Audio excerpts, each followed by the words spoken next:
Hey, stop. Where are you going? Where are you going? I'm going to pray at Al-Aqsa Mosque. Praying. No, habibi. It's a close to security reason. Get out of here. Shagam, dude. Is our storming going on? Yes, yeah. Welcome. Come on in, guy.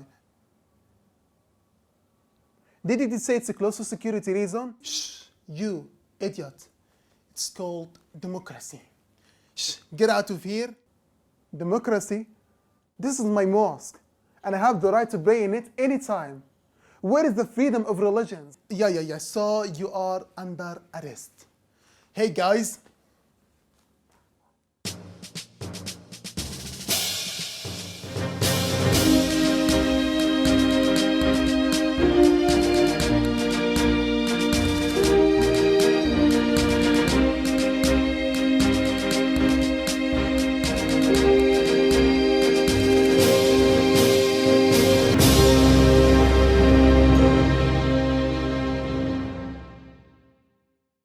Israeli settlers storming of Al-Aqsa Mosque and attacking Palestinian citizens is totally allowed. At the same time, Palestinian worshippers, the landowners, are banned to enter the same mosque. This is Mohammad Shaaban, and welcome to you in the Beyond the Frame program, in which we discuss the most important contemporary issues related to the Palestinian cause from more than one perspective, bringing you closer to the Palestinian reality. Recently, we heard about the so-called Israeli flag march in Jerusalem, in which tens of thousands of Israeli settlers have marched, celebrating the so-called Jerusalem Unification Day, in another provocation against Palestinians. Some talk about incursions in the Al-Aqsa Mosque compound, raise Israeli flags, and attempt to pray illegally inside the mosque. Not only that, but they attack Palestinian civilians. The Israeli authority knows that? Of course, yes, and it agreed. Rather, it gives the Israeli settlers the thumbs up to do whatever they want inside the mosque, while it restricts Palestinians' entry to Al-Aqsa Mosque and bans some of them from accessing it. The Jewish settlers consider this day as the day of victory, but in fact, it was the day of the occupation of Jerusalem in 1967. Is it celebration of victory or occupation?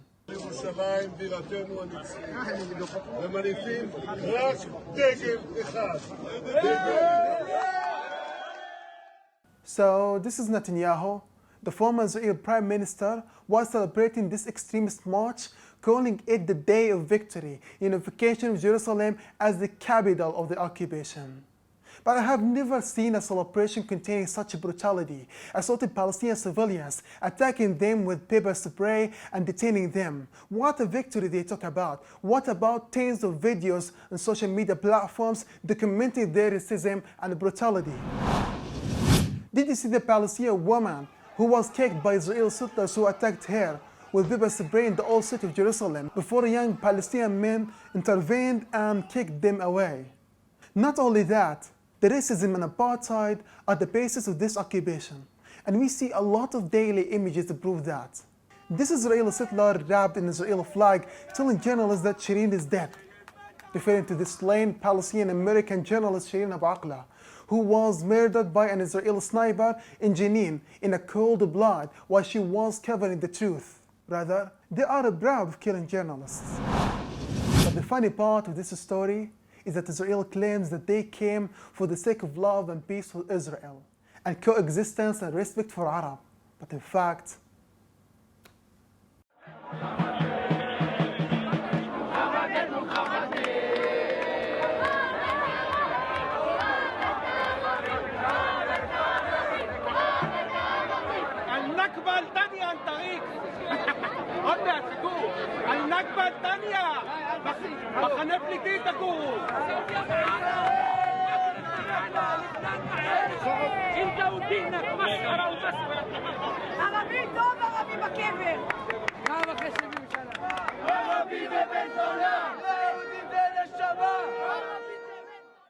so this is peace, love, coexistence with the others that they talk about.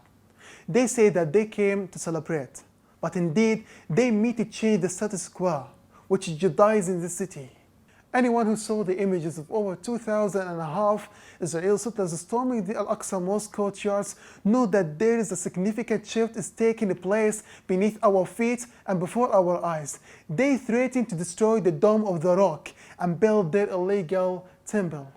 And the other controversial issue is why Israel mobilized over 3,000 of its border guards, armed to the teeth to protect its settlers from unarmed Palestinian civilians. A normal country that claims to have unity over a city does not this huge number of security forces to protect a 3-hour march through its eternal capital. Palestinians, on the other hand, despite the wide deployment of the Israeli forces across the old city of Jerusalem, they gathered randomly in a protest and managed to carry Palestinian flags for the first time since decades, and without high security and military protection. But rather, a big Palestinian flag was flown over the old city, using a drone as Israeli settlers were marching, which shattered the image of the occupation's severe unity over the city. And its attempts to eliminate Palestinian pride and identity in the city have failed. The sad part of this story is that despite all Israeli violations and brutality against Palestinians, they go unreported in the Western media, or as usual, are reported as clashes, riots that happens in the context of both sides fighting each other.